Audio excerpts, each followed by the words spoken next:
The Factory of Souls.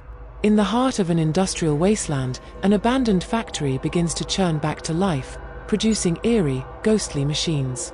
Each creation mimics the lives of the workers who once toiled there, until their tragic fates unfold once again.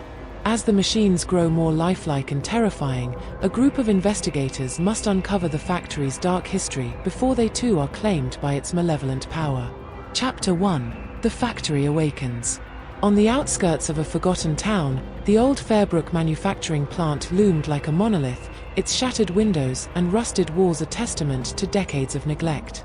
For years, it had been silent, its machinery long since dismantled or decayed. But one night, the silence broke. Jenna, a local photographer drawn to abandoned places, was capturing the desolate beauty of the factory when she heard it, the low hum of machinery. She froze, her camera slipping from her hands as the sound of grinding metal echoed through the cavernous building.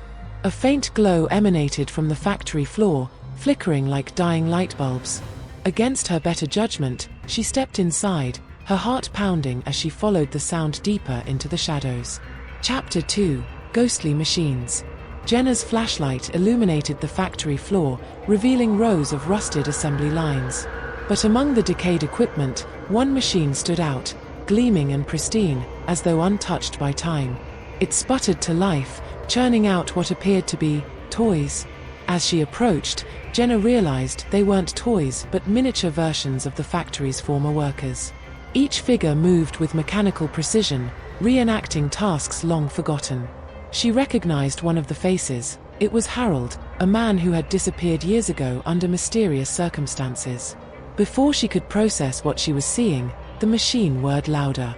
A shadow shifted in the corner of her vision, and she turned to see a figure staring at her. It wasn't human. Its form flickered, translucent yet solid, its face etched with anguish. Jenna ran, the sound of grinding metal and ghostly whispers chasing her into the night. Chapter 3: The Curse Revealed. The next day, Jenna shared her experience with her friend Marcus, a local historian. "You're saying the factory is alive?" he asked skeptically. "I'm saying something's happening there. Something unnatural," Jenna insisted. Marcus agreed to investigate, revealing the factory's dark past. Fairbrook Manufacturing had once employed hundreds, but a fire decades ago had claimed dozens of lives. Rumors of unsafe working conditions and mysterious disappearances plagued its reputation, and after the fire, it shut down for good. "Some say the souls of those workers never left," Marcus said. "But that's just an old wives' tale." Jenna wasn't so sure. Chapter 4: The Second Visit. Determined to uncover the truth, Jenna and Marcus returned to the factory that night. The hum of machinery greeted them again, louder this time, almost welcoming. Inside, the machines had multiplied. Each one was producing more miniature figures, their lifelike movements eerily synchronized. Jenna noticed a new addition, a machine crafting furniture and belongings, as if recreating the workers' homes. Suddenly, one of the figures stopped and turned its head toward them. Its eyes glowed, and an otherworldly scream filled the air. The machine erupted into motion, its gears spinning wildly as ghostly figures began to materialize around them. They barely escaped, but not before Marcus grabbed a small, unfinished figure, a replica of a child. Chapter 5: The Missing Piece. Back at Marcus's study, the unfinished figure began to twitch. Its tiny mouth opened, emitting a faint, pitiful cry. Jenna recoiled, but Marcus was transfixed. "There's something trapped inside it," he said.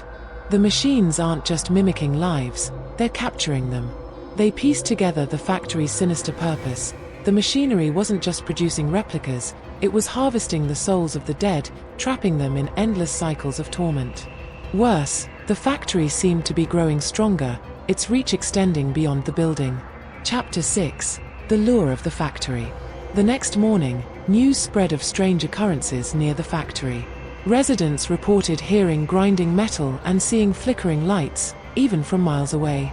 One man claimed he'd been drawn to the factory in a trance, only to wake up on its steps with no memory of how he got there.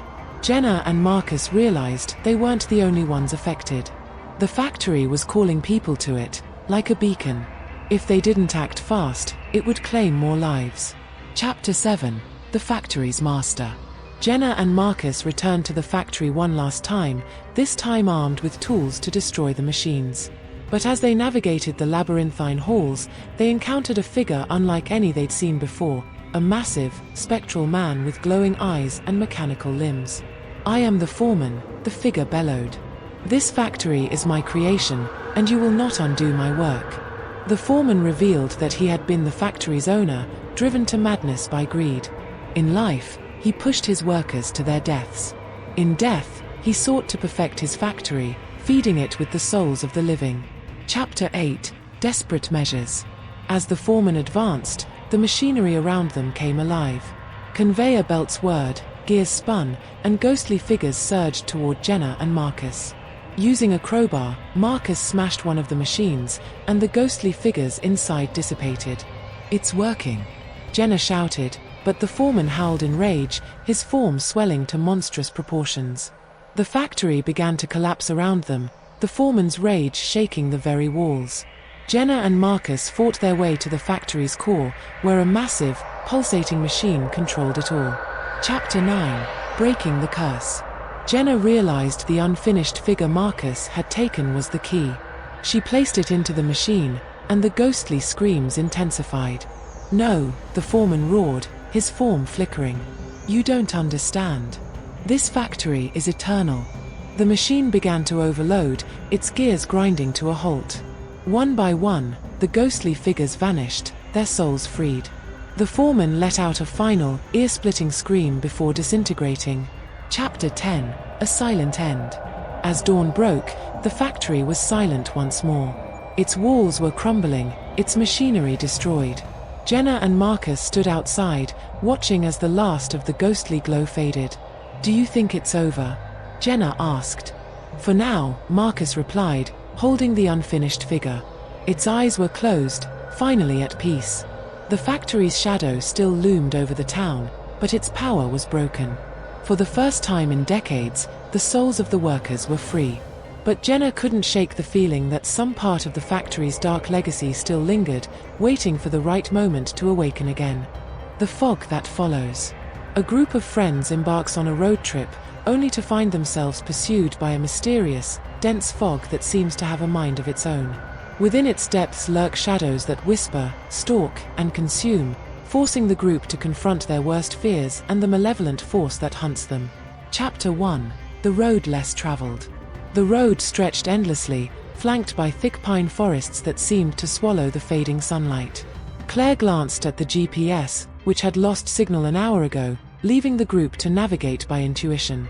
"Relax," said Jake from the driver's seat. "We'll find the main highway eventually." In the back seat, Erin shivered despite the car's heater blasting. "Doesn't this place feel wrong to you?" "Wrong? How?" asked Nate, leaning against the window. "I don't know," Erin muttered. "It's too quiet. Like we're the only ones out here." As night fell, the headlights revealed a dense fog creeping onto the road ahead. Jake slowed the car, his brow furrowed. Where did this come from? The fog thickened unnaturally fast, obscuring the road and surrounding them like a shroud. Chapter 2: A Silent Omen. The fog swallowed sound, leaving the car in an eerie vacuum. Even the hum of the engine seemed muted. Jake pulled over, stepping out to check their surroundings. "Stay close," Claire warned as she followed him.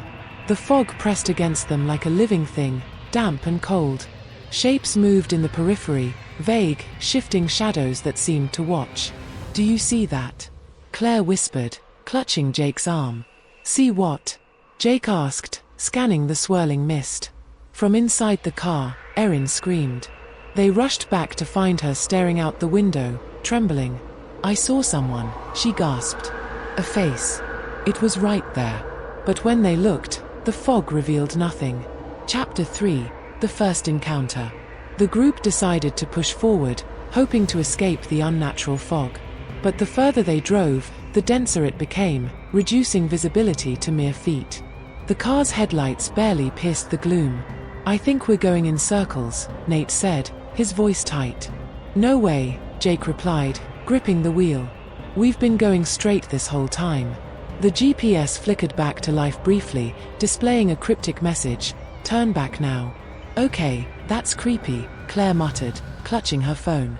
Suddenly, a shadow darted across the road, forcing Jake to slam the brakes. They sat in stunned silence, the shadow vanishing into the fog. Then, from somewhere close, a low, guttural growl echoed. Chapter 4, Stranded in the Fog. The car stalled, refusing to start again no matter how hard Jake tried. Erin began hyperventilating, clutching her knees. We're trapped. We're trapped, and it's out there. What's out there? Nate snapped, his own nerves fraying. Something's following us, Erin whispered. I've seen it. I keep seeing it. Jake and Claire tried to reassure her, but then the growling returned, louder this time, accompanied by faint whispers in a language none of them recognized. Do you hear that? Claire asked, her voice barely audible. They all nodded. The fog seemed to close in tighter, the whispers growing more distinct. Chapter 5, Into the Unknown. With no other option, the group decided to leave the car and walk, hoping to find help. The fog clung to them like a second skin, muffling their footsteps and breaths. Stay together, Jake said, leading the way. But the fog played tricks on their senses. Shadows moved just out of reach, and the whispers grew louder, as if mocking them. After what felt like hours, they stumbled upon a decrepit cabin. Its windows were dark, and the door hung ajar. Better than nothing, Nate said, pushing his way inside. The cabin reeked of decay, and the walls were scrawled with cryptic symbols. On the floor lay a tattered journal, its pages filled with warnings about the fog and the things that lived within it. Chapter 6, The Fog's Secret. The journal revealed the story of a traveler who had encountered the fog decades ago. He described it as alive, a sentient force that hunted those who wandered too far into its domain. The fog doesn't just follow, Claire read aloud. It consumes. What does that mean? Erin asked, her voice trembling. Probably nothing good, Nate replied, trying to mask his fear. Suddenly, the whispers stopped, replaced by an eerie silence. Then came the sound of footsteps, heavy, deliberate, and circling the cabin. Chapter 7, The First Loss. The group huddled together as the footsteps grew louder. The cabin door creaked open, and a shadow loomed in the fog. Jake grabbed a broken chair leg, ready to defend them, but the shadow didn't enter. Instead, it whispered one word, run. Terrified, the group bolted from the cabin, plunging back into the fog. But the malevolent force wasn't done with them. Erin screamed as something unseen pulled her into the mist. Erin! Claire cried, reaching for her, but Erin was gone, her screams fading into the whispers. Chapter 8, The Fog's Grip. Desperate and heartbroken, the remaining three pressed on, calling for Erin. But the fog seemed to twist around them, leading them in circles. We're not going to make it, Nate muttered, his voice shaking. We have to try, Jake insisted, though his resolve was crumbling. They stumbled upon a clearing where the fog was thinner. In the center stood a stone altar, its surface slick with dark stains. Symbols matching those in the journal were etched into the stone. This must be the source, Claire said. The journal mentioned a ritual. Maybe we can stop it. Chapter 9, The Ritual. The journal's instructions were cryptic, but Claire deciphered enough to attempt the ritual. As she began chanting, the fog reacted violently, swirling around them like a tornado. Shadows emerged from the mist, their forms human-like but twisted. One of them was Erin, her face blank, her eyes empty. Don't stop, Jake shouted as the shadows closed in. The ritual reached its climax, and a blinding light erupted from the altar. The shadows screamed, their forms dissolving as the fog began to retreat. Chapter 10, After the Fog. When the light faded, the fog was gone, and the dawn's first rays pierced the trees. The group, now just Jake, Claire, and Nate, stood in silence, mourning Erin and the others lost to the fog. Do you think it's really over? Nate asked. Claire looked at the altar, now cracked and lifeless. For now, she said. But we can never forget what happened here. As they walked back to the car, the wind carried a faint whisper, we will return. The clock of endless hours. In an abandoned mansion, a strange antique clock sits in a dusty parlor, its hands forever stuck at 1 hour.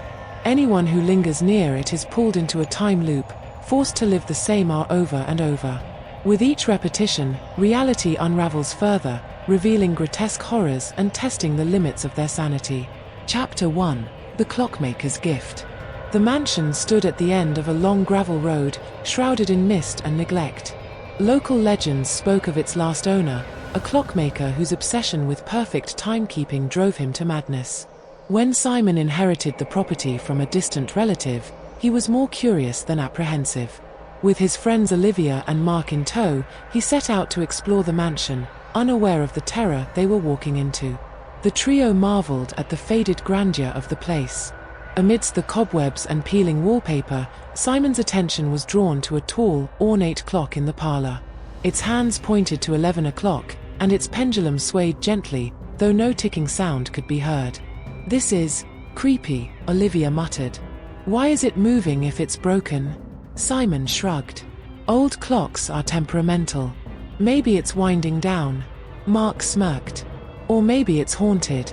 As if in response, the clock's chime rang out, loud and piercing. The air seemed to ripple, and the world blurred for a moment before snapping back into focus. Chapter 2: A Glitch in Time. The group found themselves back at the front door, as if they had just entered the mansion. Simon frowned. "Didn't we already walk through here?" "What are you talking about?" Mark asked. Olivia hesitated. "No. He's right. I remember this. We came in, saw the staircase, and the clock," Simon finished. They returned to the parlor, where the clock stood exactly as before, its hands frozen at 11 o'clock. The pendulum swung in eerie silence. "Maybe it's déjà vu," Mark suggested. "Déjà vu doesn't explain this," Olivia snapped, pointing to her watch. The time read 10:55, the same as when they had first entered.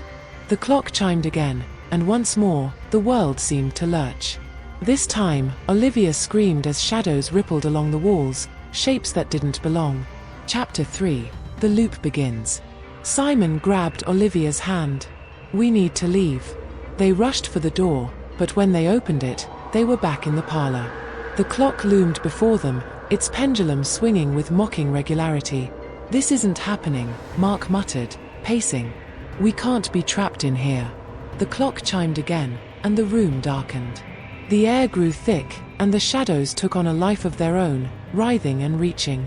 A voice, soft but menacing, whispered, "The hour resets, but the horrors remain." Olivia sobbed, clutching her head. "We're going to die here." Simon approached the clock, his anger outweighing his fear.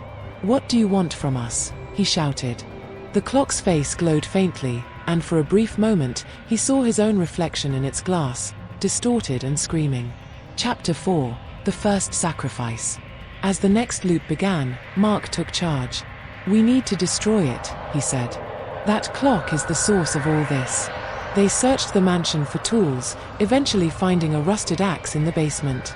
Mark swung at the clock with all his strength, but the blade shattered on impact. The clock chimed again, and this time, the room filled with a deafening roar. Shadows burst from the walls, enveloping Mark. His screams echoed as he was dragged into the clock's face, vanishing without a trace. "No!" Olivia screamed, pounding on the clock. "Bring him back." But the hands didn't move, and the pendulum swung on. Chapter 5: Unveiling the Truth.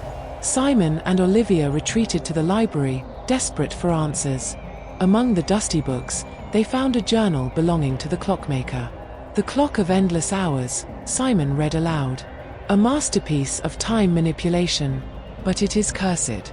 Each chime binds a soul to its mechanism, feeding the loop." Olivia trembled. "That means Mark, he's part of it now." The journal hinted at a way to stop the clock, a ritual involving blood, fire, and sacrifice. "But it doesn't say what kind of sacrifice," Simon said grimly. "Let's just do it," Olivia said. "We don't have a choice." Chapter 6: The Ritual. The duo gathered the items described in the journal: candles, a blade, and a mirror. The clock chimed again, and the air grew colder. As they began the ritual, the room filled with whispers. Ghostly figures emerged, their faces twisted in agony. Mark was among them, his eyes empty. "Simon," Mark's voice echoed. "Help me." Olivia faltered, tears streaming down her face. "We're making it worse." "No," Simon insisted. "We have to finish." Chapter 7. The clock strikes back. The ritual reached its peak as Simon spilled a drop of his blood onto the clock's face. The pendulum stopped, and for a moment, silence reigned. Then the clock let out a terrible screech, its glass shattering. The ghosts screamed as they were pulled into the void, including Mark. "We did it," Olivia whispered, but Simon wasn't so sure. Chapter 8. The final hour. As the clock dissolved into dust, the mansion began to collapse. The two ran, dodging falling beams and debris. But at the front door, they froze. The clock stood there, pristine and untouched. Its hands pointed to 11 o'clock, and its pendulum swung once more. "We can't escape," Simon realized. "It's not over." Chapter 9. Breaking the cycle. Simon turned to Olivia. "The journal said the clock needs a soul." "What are you saying?" she asked, horrified. "I'll stay." "You go." "No," Olivia shouted, but Simon was already walking back to the clock. He placed his hand on its face, and the pendulum stopped. "Go," he yelled. Chapter 10. The price of freedom. Olivia fled the mansion, tears streaming down her face.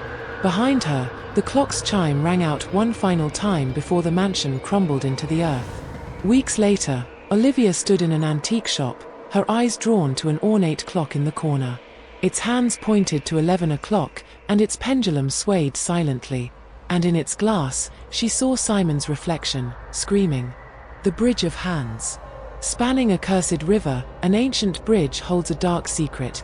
Ghostly hands emerge from the shadows to seize those who cross it after dark. When a group of friends dares to investigate the legend, they discover that the bridge is more than haunted, it's a gateway to a realm of unspeakable horrors. Chapter 1. The local legend. The bridge stretched ominously over the Blackwater River, its weathered stone arches illuminated faintly by the moon. For decades, the townsfolk whispered tales about the Bridge of Hands. They spoke of travelers who vanished without a trace, their belongings found scattered along the riverbanks. "You guys really believe this?" Jake scoffed, tossing a pebble into the river below. "It's not about believing," said Clara, flipping through her notebook. "The stories go back centuries. People avoid this bridge for a reason." "Yeah, because they're superstitious," Jake retorted. Clara sighed. "The legend says the bridge was built over a battlefield. The hands are the spirits of those who died here, reaching for revenge." Myra, the quietest of the group, shivered. "Let's just leave. It's getting late." But Jake grinned. "Not yet. I want to prove there's nothing to this. Let's cross it after sunset." Chapter 2. The First Encounter. The group returned at twilight, the bridge casting long shadows over the rushing water. As they stepped onto the weathered stones, the air grew colder, and an unnatural silence blanketed the area. "Feels creepy," Myra whispered, clutching Clara's arm. Jake laughed. "It's just a bridge, guys." Halfway across, Clara stopped suddenly. "Did you hear that?" she asked. "What?" Jake asked, turning back. It sounded like scraping. Before they could react, a faint rustling echoed beneath their feet. Clara knelt to peer through the gaps between the stones. Her scream pierced the night as pale, ghostly hands clawed their way up from the darkness below. Chapter 3. Escape. "Run!" Jake shouted, grabbing Clara's arm. The hands were everywhere now, pale and skeletal, reaching through the cracks and over the edge of the bridge. Myra tripped as she ran, falling hard on the stones. One hand grabbed her ankle, pulling her toward the railing. "Help me!" she screamed, kicking frantically. Clara and Jake rushed back, yanking Myra free just as another hand grabbed her other leg. The three stumbled off the bridge, panting, as the hands receded into the shadows. Jake stared at the bridge in disbelief. "What the hell was that?" "Something we were warned about," Clara snapped. "We're not going back there." Chapter 4. The Missing Villagers. The next morning, the group sought answers in the town library. Clara found an old newspaper article from the 1800s. "Listen to this," she said. "Dozens of villagers disappeared while crossing the Blackwater Bridge at night.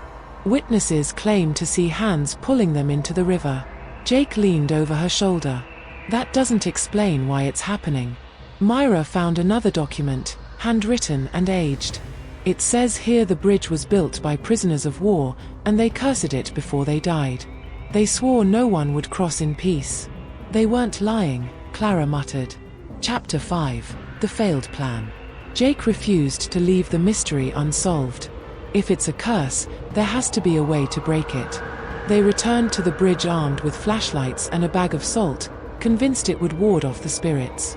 This is so stupid, Myra muttered as Jake spread the salt across the bridge. For a moment, it seemed to work. The hands didn't appear, and the group began to relax. But as they neared the center, a low groan rumbled beneath the stones.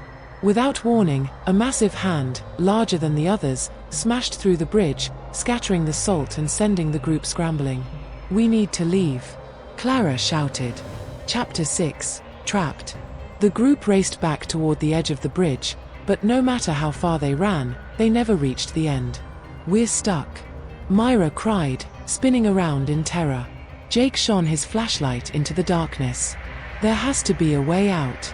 The hands emerged again, more aggressive this time. They clawed at the ground, pulling up chunks of stone as they closed in on the group. Clara clutched her notebook. "The curse, maybe we can appease them." "How?" Jake yelled. Clara hesitated, then whispered, "A sacrifice." Chapter 7. A Terrible Choice. Myra's eyes widened. "You can't be serious." "It's in the stories," Clara said, her voice trembling. "The hands only let one person go if someone stays behind." Jake shook his head. "We're not doing that." But the hands were relentless, their grip tightening around the group. Clara looked at Jake and Myra, tears streaming down her face. "I'll stay," she whispered. "No," Myra cried, but Clara stepped forward, letting the hands wrap around her. "Go," she said softly. Chapter 8. The Bargain. The hands dragged Clara to the edge of the bridge, their grip cold and unyielding. Jake and Myra screamed, trying to pull her back, but the hands didn't waver. As Clara disappeared into the darkness, the air shifted, and the path to the bridge's edge reappeared. "She saved us," Myra sobbed. Jake turned back, his fists clenched. "We can't just leave her." Chapter 9. Into the Abyss. Jake and Myra returned to the bridge one last time, armed with torches and resolve.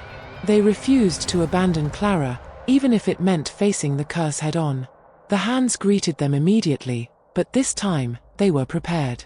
Jake swung his torch, scattering the smaller hands, while Myra searched for any sign of Clara. At the center of the bridge, they found her notebook, its pages blank except for one message: "Leave now. It's too late for me." Chapter 10. The Bridge Remains. Jake and Myra fled the bridge, the ghostly hands clawing at their heels. When they finally reached the town, the bridge behind them disappeared into the fog. No one believed their story, and no one dared cross the bridge again. Years later, a new group of travelers found themselves drawn to the Blackwater River. As they stepped onto the bridge, the air grew cold, and the hands began to rise once more. The curse was far from over. The Field of Dread. In a small, isolated farming town, a farmer's once barren field mysteriously springs to life with a bizarre new crop. These strange plants emit haunting cries and bring horrifying nightmares to those who consume them.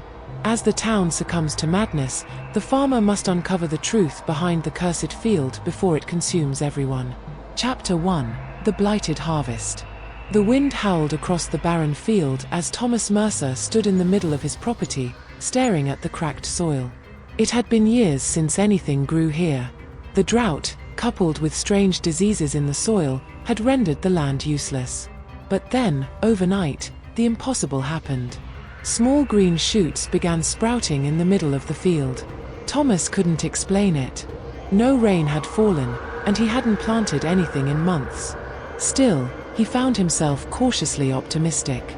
"Maybe the land's healing itself," he murmured to his wife, Ellen. Ellen gave him a wary glance. "Or maybe it's something else. You know what people say about this land." Thomas scoffed. "Old wives' tales. A field's a field. If it grows crops, we're lucky." By the end of the week, the green shoots had grown into full plants, their leaves a deep, unnatural shade of purple. The sight was strange, but Thomas brushed it off. Desperation made people accept miracles without too many questions. Chapter 2: Whispers in the Wind. Ellen stood by the kitchen window, watching Thomas work in the field. The plants swayed unnaturally, even though the wind was still. She shivered. Something about them felt wrong. That night, the first nightmare came. Ellen dreamed of the field bathed in blood-red moonlight, the crops writhing as if alive. Strange cries echoed through the air, and a dark figure stood at the edge of the field, staring at her. She woke with a start, her heart pounding. "Are you all right?" Thomas asked groggily. Ellen hesitated. It was just a dream. Go back to sleep. But the dream stayed with her, and when she looked out the window the next morning, the field seemed darker, almost as if the plants had grown taller overnight. Chapter 3: The First Bite. By the end of the month, the crops produced fruit, a bulbous, fleshy produce with a waxy, crimson sheen. Thomas was ecstatic. "These could save us," he told Ellen. "We'll be able to sell them and pay off our debts." Ellen frowned. "Do you even know what they are? We should have someone look at them first." But Thomas was too eager. He took a small bite of the fruit, chewing cautiously. It tasted surprisingly sweet, with a faint tang that left a metallic aftertaste. That night, Thomas woke screaming. Ellen found him trembling in the corner of the room, his eyes wide with terror. "What happened?" she asked, gripping his shoulders. I saw it," he stammered. "The field, it's alive. It's watching us." Ellen's blood ran cold. Chapter 4: The Town's Curiosity. Word spread quickly about Thomas's miraculous crops. Neighbors came to the farm, marveling at the vibrant plants and the strange, alluring fruit. Despite Ellen's protests, Thomas sold a few to curious buyers. Within days, reports of nightmares began circulating in town. People described the same thing: a field bathed in eerie light, shadowy figures, and the haunting cries of something unseen. Reverend Mathis, the town's pastor, approached Thomas. "These plants are unnatural," he warned. "You should burn them before they bring ruin to all of us." Thomas bristled. "This field is finally giving us something. I won't destroy it because of superstitions." But Ellen wasn't so sure. Chapter 5: The Crying Crops. One evening, Ellen ventured into the field alone. The air was heavy, and a strange humming noise filled her ears as she walked among the plants. She reached out to touch one of the fruits, but the moment her fingers brushed its surface, a faint cry echoed through the air. Ellen stumbled back, heart pounding. The sound was unmistakable. It was the wail of a child. She ran back to the house, her hands trembling. "Thomas, we have to get rid of them. They're alive." But Thomas was too far gone. "You're imagining things. These crops are our salvation." That night, the cries grew louder. Chapter 6: The Town Turns. By now, the entire town was in chaos. People who had eaten the fruit complained of sleepless nights and visions of the field. Some claimed they heard whispers urging them to return to the farm. The mayor confronted Thomas. "Whatever you've grown here is cursed. You need to destroy it, or we'll do it for you." Thomas refused, and the town began to turn against him. Ellen pleaded with her husband. "Please, Thomas. This isn't worth it." But Thomas was obsessed. "These plants chose us. Don't you see? They're a gift." Chapter 7: The Night of Terror. The cries from the field became unbearable. It was as if hundreds of voices were screaming in unison, pleading for help. Ellen couldn't take it anymore. She grabbed a can of kerosene and marched into the field, determined to set it ablaze. But as she poured the liquid over the plants, the ground beneath her feet began to shift. Suddenly, roots burst from the soil, wrapping around her legs and dragging her down. She screamed as the plants pulled her deeper into the earth. Thomas arrived too late. He found her scarf tangled in the roots, but no sign of Ellen. Chapter 8: The Truth Revealed. Desperate for answers, Thomas dug into the history of the land. He discovered an old journal belonging to the farm's previous owner. The entries spoke of a deal made with a mysterious stranger, a promise of fertile land in exchange for sacrifices. The final entry read, "The crops demand life. Their roots grow deep, feeding on our sins. Thomas realized the truth. The field wasn't cursed, it was hungry. Chapter 9. The Final Sacrifice.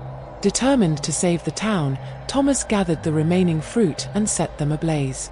The plants screamed as they burned, their cries echoing into the night. But the fire wasn't enough. The ground began to quake, and more roots emerged, lashing out at him. Thomas realized there was only one way to end it. He walked into the center of the field and let the roots take him, his final thoughts on Ellen. Chapter 10. The field endures. The next morning, the field was gone. In its place was barren soil, as if nothing had ever grown there. The townsfolk whispered about what had happened but avoided the farm, unwilling to risk the field's return. Years later, a new farmer bought the land, unaware of its history. One night, he noticed strange green shoots sprouting from the soil. The ghost in the clock. When Charlotte Harper purchases an antique grandfather clock at an estate auction, she thinks it will be a charming addition to her home. But the clock begins acting strangely, chiming at odd hours and whispering her name in the dead of night. Soon, Charlotte discovers a set of carved numbers hidden inside the clock, counting down with each passing day. As the clock approaches 0, she realizes the truth. It is haunted by the vengeful spirit of its previous owner, and it has marked her as its next victim. Chapter 1. The Winning Bid. The grandfather clock stood apart from the other auction items, its dark mahogany wood polished to a rich sheen. The intricate carvings on its frame were almost hypnotic, the craftsmanship unmatched. Charlotte Harper didn't plan to bid on it. She had come to the auction to find something small, maybe a vase or a painting, but when the auctioneer introduced the clock as a rare piece from the 18th century, she felt an inexplicable pull toward it. "Do I hear $500? The auctioneer asked. $500, Charlotte called out before she could stop herself. By the time the gavel fell, Charlotte had won the clock for $750. As she watched the movers load it into her car, she wondered why she felt a growing unease about her purchase. Chapter 2. The Chime at Midnight. Charlotte placed the clock in her living room, positioning it near the fireplace. It loomed over the other furniture, its brass pendulum swinging gently. That night, just as Charlotte was drifting off to sleep, the clock chimed. Her eyes shot open. "It's midnight," she whispered, glancing at the bedside clock. The grandfather clock struck again. And again. 12 times in total. But it wasn't the familiar sound of a clock chime. It was hollow and haunting, like a deep moan resonating through the house. The next morning, she inspected the clock, but nothing seemed out of the ordinary. "Old clocks make weird noises," she told herself, trying to shake the lingering sense of dread. Chapter 3. The Hidden Numbers. As Charlotte cleaned the clock later that week, she noticed something she hadn't seen before, a small panel on the side, engraved with faint Roman numerals. Carefully, she slid the panel open, revealing a compartment inside. There, scratched into the wood, was a series of numbers, 7. "What's this?" she murmured, running her fingers over the carved numeral. Over the next few days, she noticed the number changing. The 7 became a 6, then a 5, as if counting down. Charlotte couldn't explain it. The scratches didn't look fresh, but they were undeniably shifting. Chapter 4. The Whisper in the Night. The clock's strange behavior grew worse. It chimed at odd hours, its tone growing darker. Then came the whispers. Late one night, as Charlotte sat on her couch with a glass of wine, she heard it, a faint voice murmuring her name. "Charlotte." She froze, her heart racing. The voice was soft, almost gentle, but it sent chills down her spine. She turned toward the clock. Its pendulum had stopped swinging, and the room was eerily silent. "Hello," she called out, though she already knew no one was there. When the clock chimed again, it wasn't a sound, it was a scream. Chapter 5. The Ghost's Warning. Desperate for answers, Charlotte contacted a local historian who specialized in antiques. The clock was originally owned by a man named Henry Bellamy, the historian explained. He was an odd character. Believed time was the ultimate enemy. Legend has it he cursed the clock to outlive him, ensuring no one else could escape its countdown. "Countdown?" Charlotte asked, her voice trembling. "They say the clock counts down to the death of its owner," the historian said gravely. "When it reaches 0, you'll hear its final chime." Charlotte hung up the phone, her hands shaking. Chapter 6. The Ghost Revealed. That night, the ghost appeared. Charlotte awoke to find a man standing by the clock. His figure was translucent, his face pale and hollow. "Leave this house," the ghost said, his voice echoing. Charlotte sat up, her breath caught in her throat. "Who are you?" "I am Henry Bellamy," the ghost replied. "I warned you, but you didn't listen. The clock is mine, and it will take you as it has taken all before you." "Take me?" she asked, her voice breaking. "You will be trapped, just as I am." Chapter 7. Racing Against Time. Charlotte tried everything to stop the countdown. She unplugged the clock, removed its pendulum, even smashed its glass face, but the numbers continued to change. 4, 3. As the days passed, she began to feel weaker. Her reflection in the mirror grew pale, her eyes sunken. It was as if the clock was draining her life force. She decided to sell it. But every time she tried to move it, she heard the ghostly voice.